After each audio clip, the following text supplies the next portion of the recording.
Good morning and welcome. Welcome to the Unitarian Universalist Congregation of Las Vegas. It is wonderful to be together, both virtually and in person. My name is Keri, your worship associate today, and I use she, her pronouns. Our worship leader is Nina, who also uses she, her pronouns. Whoever you are, wherever you come from, whatever you believe about life's journey, you are welcome here. We broadcast a video feed for our virtual attendees. Hey, virtual attendees. If you wish not to be recorded, please sit toward the back or the sides of the sanctuary. Typically, there will be time at the beginning or end of the service to share announcements. Today, we are preserving as much space as possible for important conversation after the service about the back lot of our property, so you may notice portions that are shorter than usual.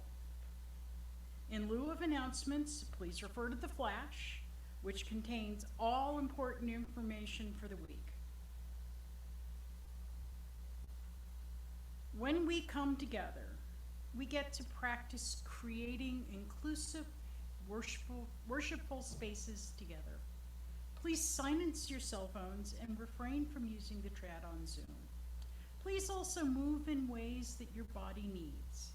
It's okay if you need to wiggle, stand up, sleep, or fidget.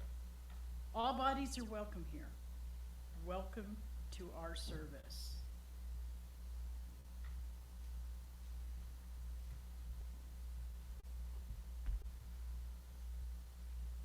This building is situated on the traditional homelands of the Newuvi, Southern Paiute people. People that include the Las Vegas Paiute tribe and the Moapa Band of Paiutes. We are all grateful for the land itself, for those who have stewarded it for generations, and for the opportunity to worship.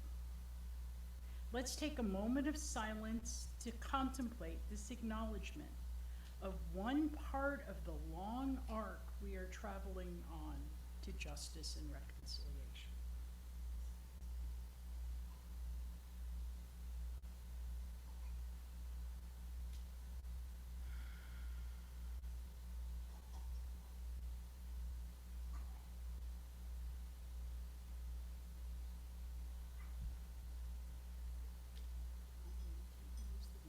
We're going to get started.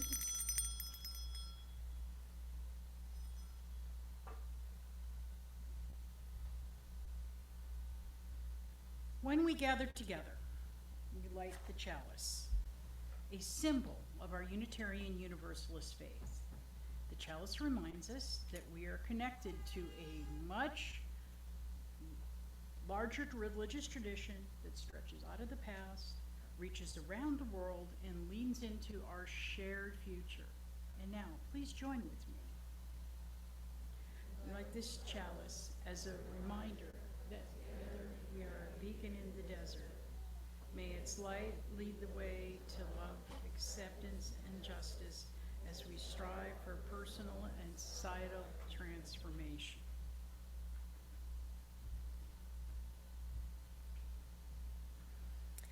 Deeper than DNA, more fundamental than molecules or quarks, at our living core, we are wholeness and transfiguring love. We often forget that power, becoming lonely or resentful, comparing ourselves to others, acting out of our fears rather than living our glory. Occasionally, we rouse from our trance to remember this wholeness. For a time, we embody unsentimental love. We make efforts to wake others and to remain fully present ourselves. Our lives and our time here together are made sacred by our striving. So for the next 60 minutes, and for the rest of our lives, may we be more aware of the spirit of life evolving through and among us. So may we be. How precious it is to be together this morning. Let's take a moment to witness and greet each other. You might smile, place a hand over your heart, give a wave, or even a hug.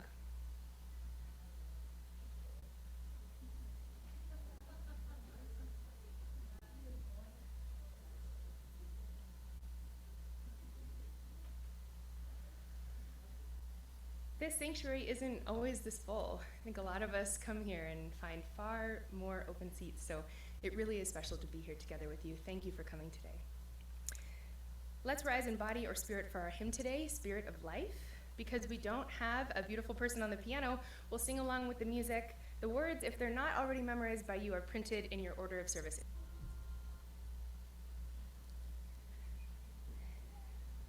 As a part of our 3-part series on pleasure, I thought it would be helpful and interesting to hear from voices in our community telling stories about their relationship with pleasure. As we deepen our understanding of pleasure as a path to our liberation, we uplift individuals and their unique stories. Please enjoy this gift from our friend Laura Marie as it's shared with us.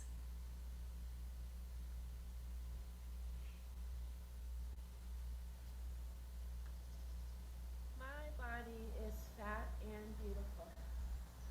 Mother God made me with this body. And I love my body unconditionally. Not for what it does, how it looks, or who it pleases. My fat itself is me. My fat itself is beautiful. My large tummy, my wide butt, thick thighs, my soft upper arms, my ample breasts are alive. I'm alive right now. As you are alive also, right now. And your body is worthy right now also. Self-touch is something I do all day for comfort. I see my friends self-touch also during conversations. They touch their own neck and their own shoulders. They rub their chin. They hold their own arms. I touch my own fat, and I love myself. I touch my abdomen when I'm going to sleep, with one hand on my forehead, with my other hand. I lie on my side in the bed and say kind things to myself like, I am so proud of you. You worked so hard today. You mattered to me. When I was a kid, I was taught that my body was bad. But being an adult means I can make my own choices and form my own values. My body exists to love and hold other bodies. My body exists for itself. My body was formed inside my mom's body, and I live out the dreams of my ancestors. The pleasure of touching myself heals me. Pleasure is why I'm here. My fat gives me pleasure, and I don't accept shame anymore. I work hard to lose hate. Being happy is the healthiest thing I do for my body. Being happy is what helps me do everything I need to do. Bake cornbread for my spouse, tell the truth in my art and my writing, dance in the front yard, love my friends, pick flowers for the rent strike. Being happy is a pleasure that gives me energy to find new pleasures and share them. Self-touch grounds me in who I am. I am fat. One day I will die and shed this body, but for now, I'll feel the sunshine on my skin. I'll eat delicious foods, ride trike, enjoy the smell of rosemary, celebrate my queer sexuality, touch other bodies, and touch my own body, because my body is mine. And I plan 4 more decades to enjoy it. I like touching animals, leaves and stems, other people, dirt, rocks and stones, water, my pillow, paper, bricks, ingredients. What I always have with me is myself.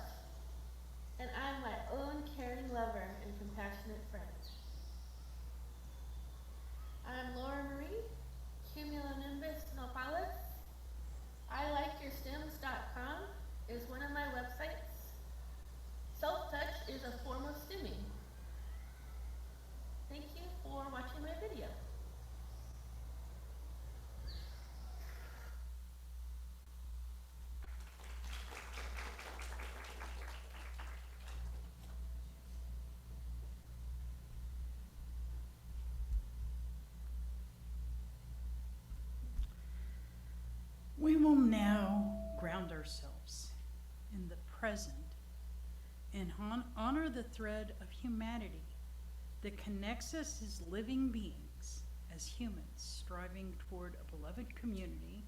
We have the privilege and responsibility to hold each other as we live the joys and sorrows of life. Today, we will partake in a common UU ritual of marking our joys and sorrows by dropping a pebble in water. The pebble signifies a lightness or burden on your heart. The water represents the love and strength of our community to surround, support, and celebrate you.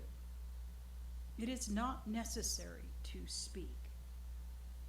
There's also a small bowl of lightly scented eucalyptus oil if you'd like to anoint yourself to seal this practice. You may lightly dab it on your wrist, temples, or simply feel the joy of it gliding between your fingers. If you would like to participate, please line up along the center aisle. For those on Zoom, you can participate in this ritual by dropping a small pebble into a container of water to represent a joy or sorrow. We may not see you, but we witness you in spirit.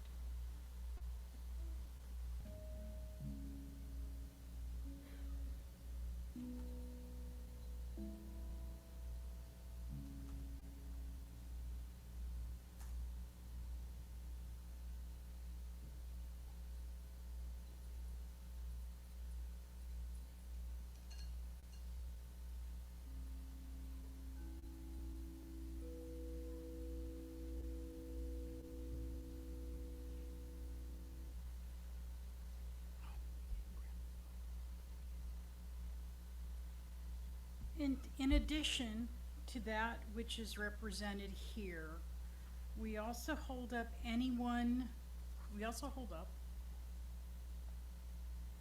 excuse me, I gotta do my fake Superman thing.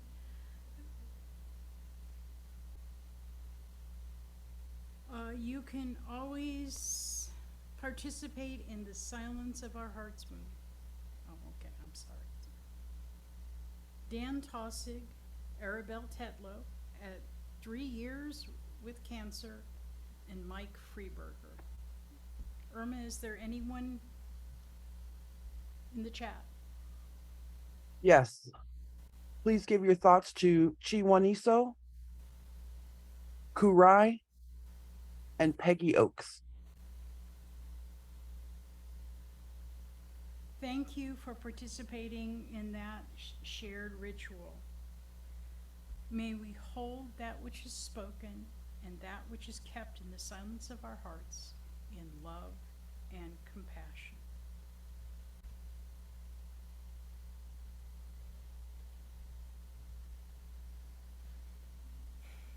Now I invite each of you to take a deep breath into the present moment.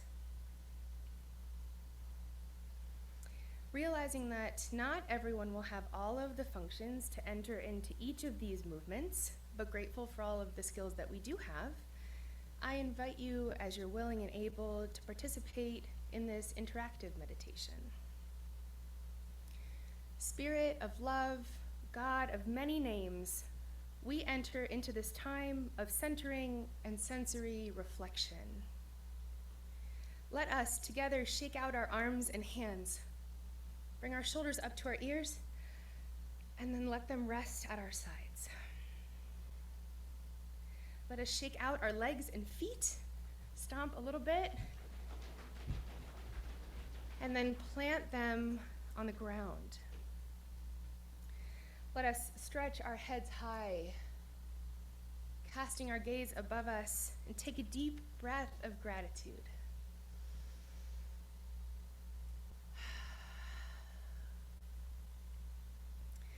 Let us touch the sides of our eyes, but be careful with the eucalyptus oil. Happy to have the beauty of colors, lines, and shapes. Let us imagine the beauty of the world, the flowers, the trees, the babies, the puppies, all of the things in which we delight. Let us touch our ears. Through them we hear glorious sounds, happy ones and sad ones, beautiful songs and lonely cries. Let us listen well so that we may live fully.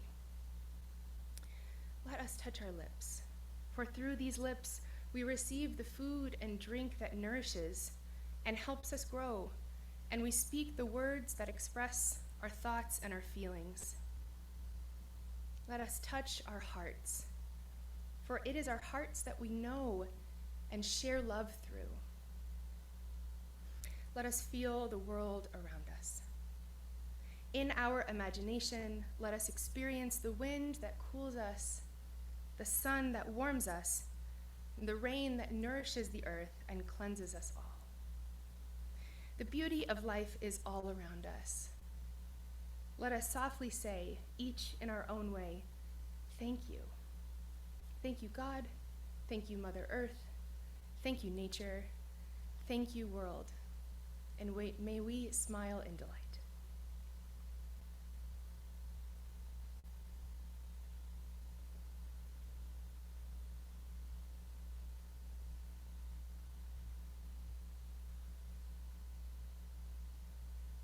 We gather as a religious community to give each one of us a place where we can do the work of many.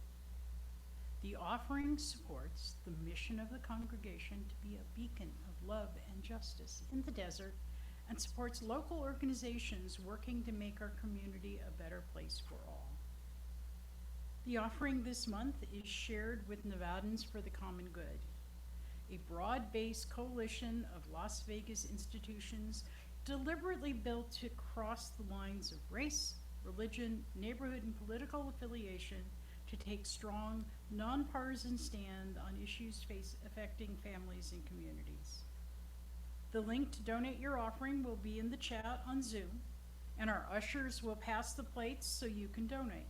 And now, please join me. Gratitude for the abundance in our own lives.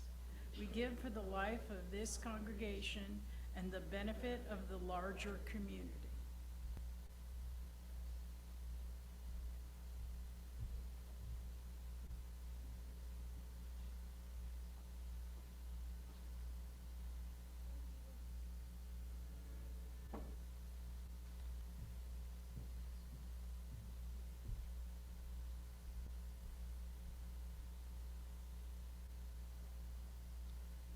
The reading today is Wanting to Break Free by Dero Farrar.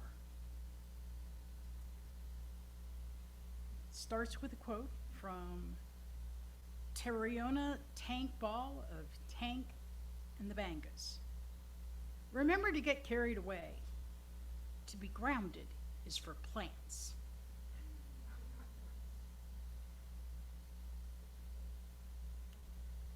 I'm often accused of being too reserved, and there's truth at the heart of that.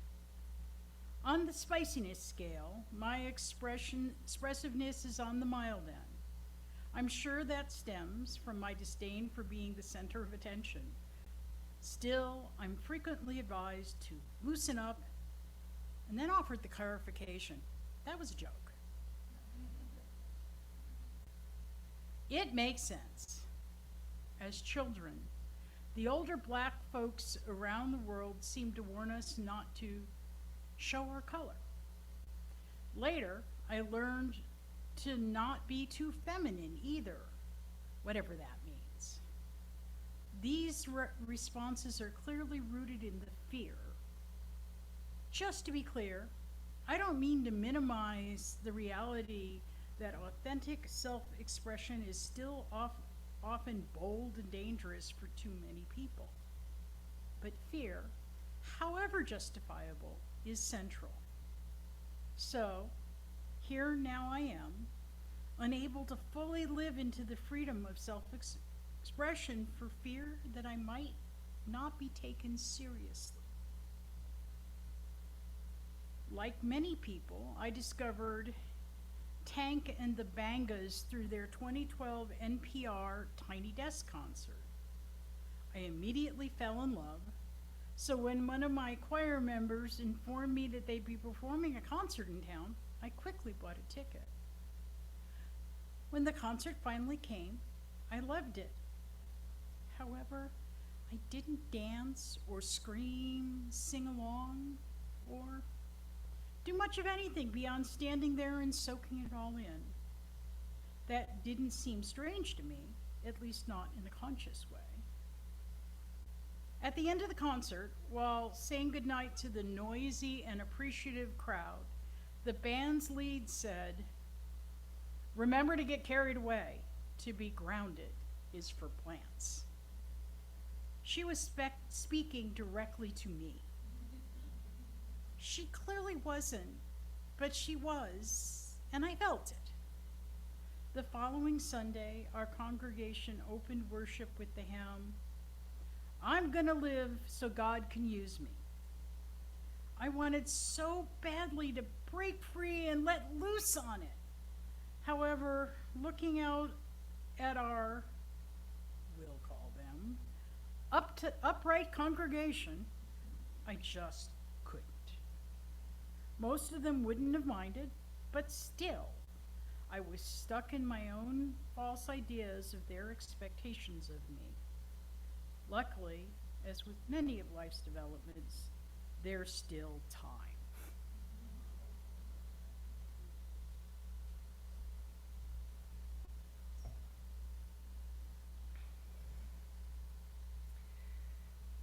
The podcast, Hidden Brain, explores unconscious patterns that drive human behavior and questions that lie at the heart of our complex and changing world.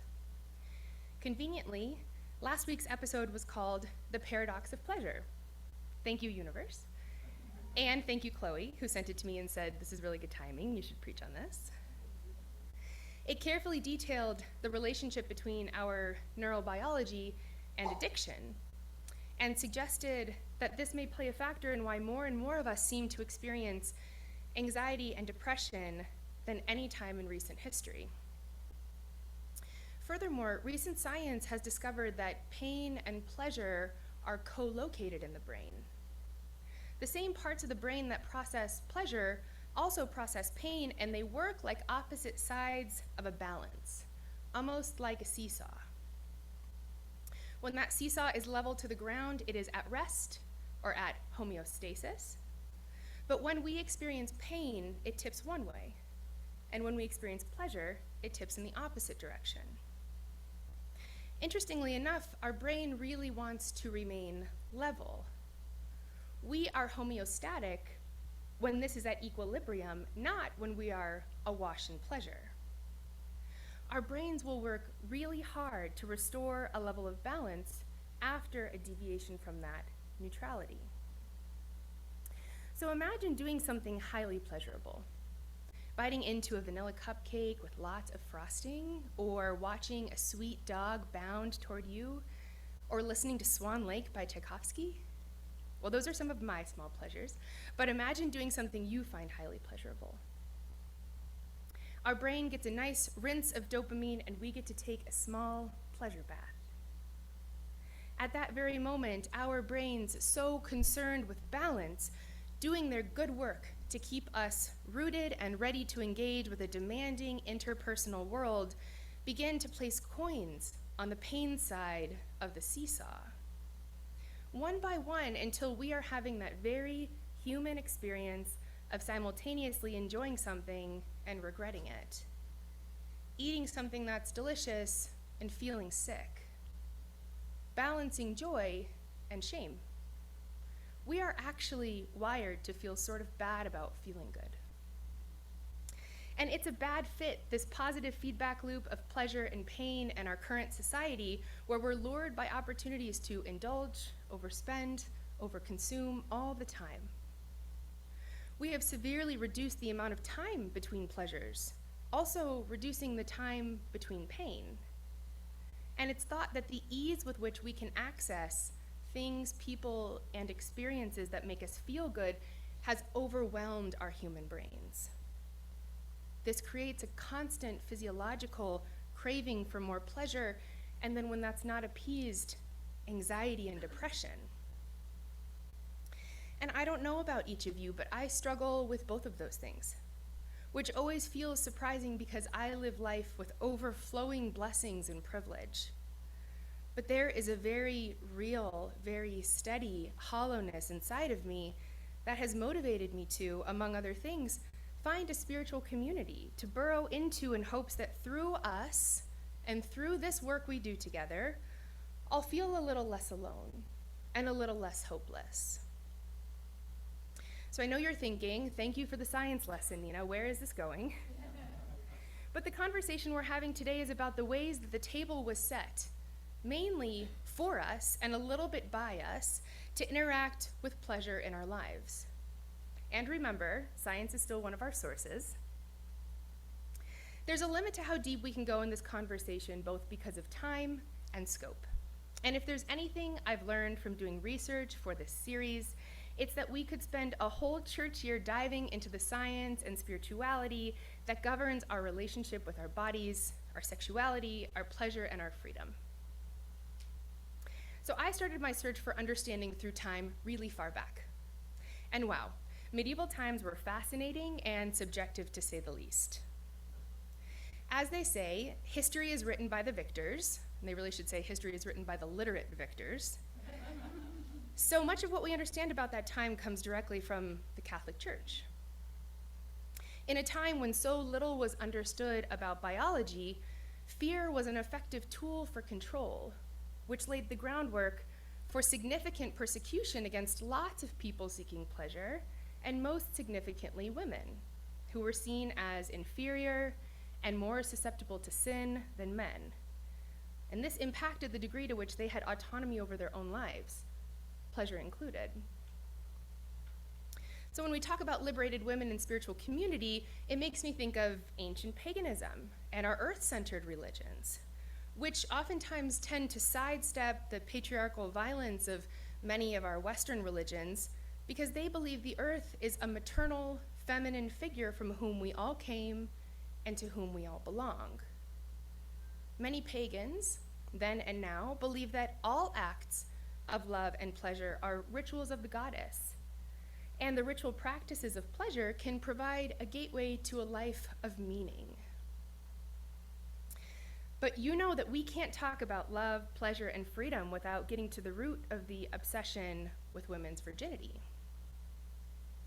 The Christian Bible tells us that what God made good was corrupted by the choices of Adam and Eve, and restored through Christ, who was born of a virgin. Mary, mother of Christ, queen of the saints, mediator for the Catholic Church on earth, and mother of all souls, as the story goes, by partaking in the primal act of giving birth, became more fully human. It was through the labor of her physical body that she became one of the most important actors in the Christian story. And yet nobody ever lets you forget about her virginity. And while we're talking about the Bible, let's briefly consider Judaism, a faith community that shares many important early texts with Christianity. As a rule, Judaism is not pleasure averse, but it often is binary, categorically separating that which is important, good, and valuable to the soul, and that which is fully prohibited. And Judaism also teaches us that life loses its magic when it loses its eroticism. And by eroticism, I mean the thirsty desire to uncover the mystery that all life has to teach us. There's a poem in the Hebrew and Christian Bible called the Song of Songs, or sometimes the Song of Solomon, that details a deeply loving and intimate relationship between two people. But it challenges us to feel for God and life what two people feel for each other in the heat of passion. After all, this God appears to the Israelites as a burning, raging, vibrant inferno. Moses encounters God in a burning bush. The Jews are led through the wilderness of Sinai by a pillar of fires. These are metaphors rich with passion, urgency, and literal flames. And then there are our Eastern sources and the Eastern religions. In Buddhism, desire is one of the roots of suffering. Buddhists believe that craving pleasure leads to wants that can never be satisfied and eventual and certain suffering. Which reminds me of that strong connection to the neurobiology that we started talking about today.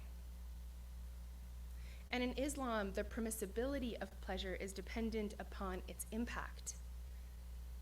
We ask ourselves, will engaging with this pleasure please both Allah and your greater good?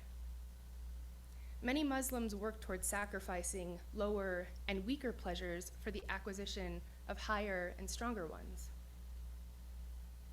And whether or not your ancestors or current day practices tether you to them, it's hard to live in America without feeling the influence of the early Puritan settlers. This community was built on ethics that balanced charity and self-discipline. This felt important in a new world, where opportunity was rich, but the source of moral authority was obscure. The Bible, at the center of their lives, communities, and services, made that message clear. All actions in life must be done as a bid for God's favor. They lived in a constant state of spiritual anxiety, vying for God's approval and believing that most of humanity was condemned to eternal damnation. And these tenets of self-reliance, self-control, and moral rigor were not unique to the Puritans. Both the roots and modern-day practices of many Quakers, Baptists, Presbyterians, Methodists, and evangelical Protestants share some of those same values today. This really is a lot of mixed messaging, and it's almost enough to fully drain the pursuit of pleasure of all of its pleasure. There are countless more interesting and relevant faith communities and beliefs influencing our relationship with pleasure than what I've had the time to mention here. And I don't mean to cherry pick details to identify any one faith community as liberatory and pleasure affirming or not. The same words can be used as a sword or a salve, depending on the message, the package, and the messenger. But I want us to begin imagining the tapestry being woven over time by people doing what they thought was good, valuable, and sacred, what they thought would bring them closer to God. This tapestry that reaches back into history is wrapped around us, influencing how we move in the world. And maybe your tapestry fits you perfectly, connecting you to your roots and giving you personal power and self-knowing in an ever-changing world. But sometimes our beliefs are like hand-me-down clothes, perhaps gifted with care but ill-fitting or out of style. Only through critical and brave analysis can we understand where our beliefs come from and if they're due for an upgrade, so we can live lives better aligned with our values. Most of us in the West have grown into settings where religious identity and formation are of a binary nature.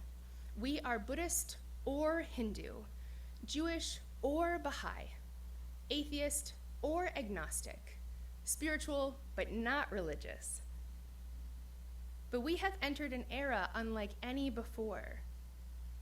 Many are calling it the Anthropocene, an age defined by human choice in which the dominant risk to our survival is ourselves.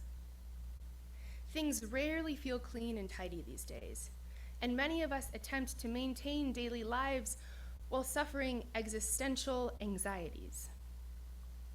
We are allowed to make spirituality work for us, even if that means dreaming up new ways of multi-religiosity that blur lines between previously discrete beliefs and groups of people. I have a teacher named Sam Porfazane, who is a scholar and practitioner of multi-religiosity, or the practice of having multiple religious identities.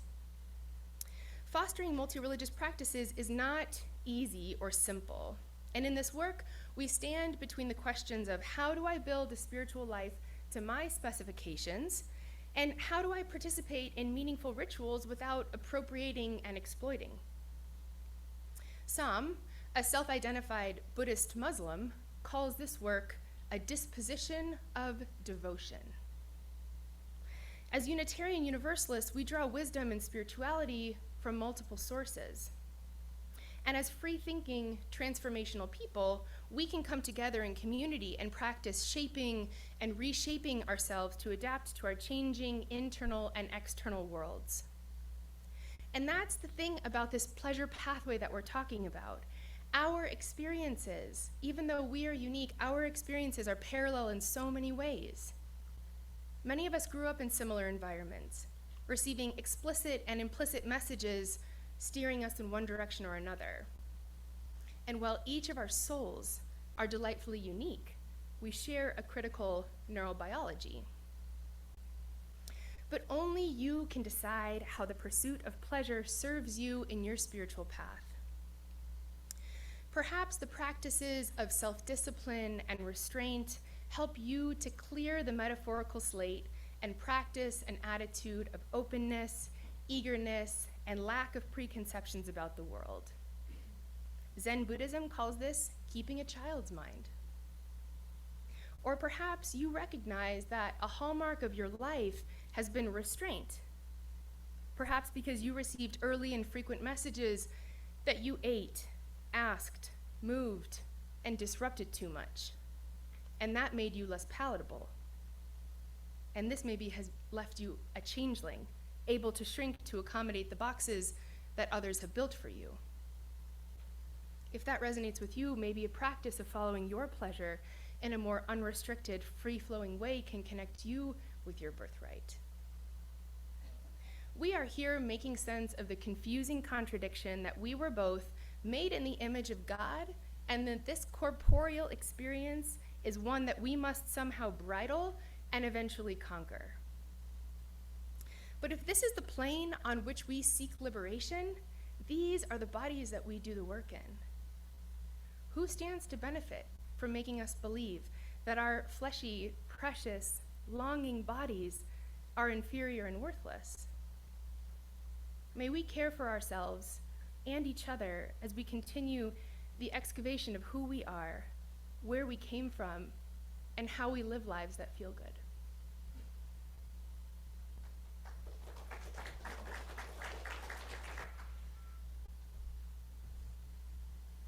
Now we welcome Susanna and Megan up to greet some of our newcomers.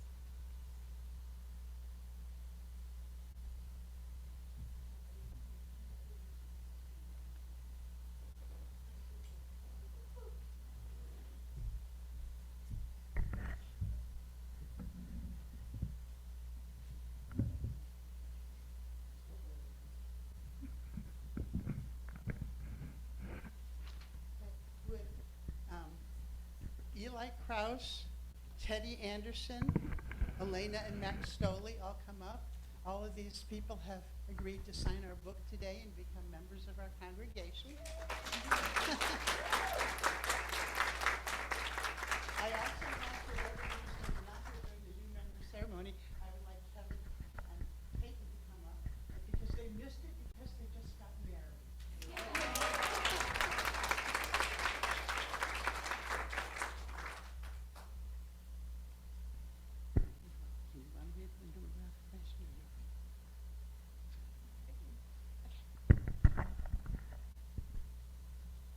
We have a new member affirmation for you. Do you wish to join this congregation as an affirmation of our willingness to support a religious organization whose members are devoted to the search for truth and the establishment of freedom and justice in the world? Do you seek to understand and fulfill your potential to lead lives of integrity and service, and willingly join our efforts to search for, create, and celebrate meaning in life? Yes. Yes.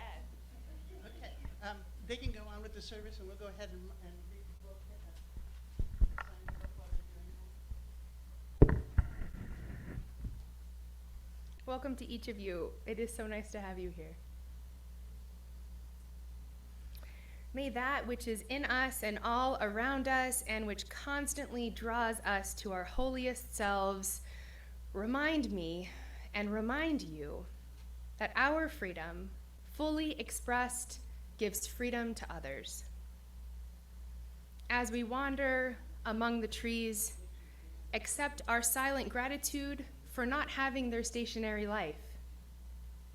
And most of all, please remove from us any tendency, by action or in spirit, to quiet the expression of others.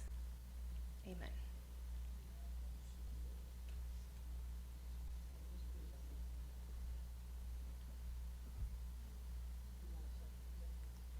And now, please join with me. We release that which was called with love and gratitude, and we extinguish the flame, but not our commitment to being a beacon in the desert. This burns brightly until we gather again. Please join us following the service for a very important conversation about our back lot. This is an opportunity to practice living our values and sharing decision-making power in ways that impact the future of our community. Feel free to take a small movement break as our closing song plays and return to the sanctuary for the town hall. We will begin again in 10 minutes. Thank you for being with us today.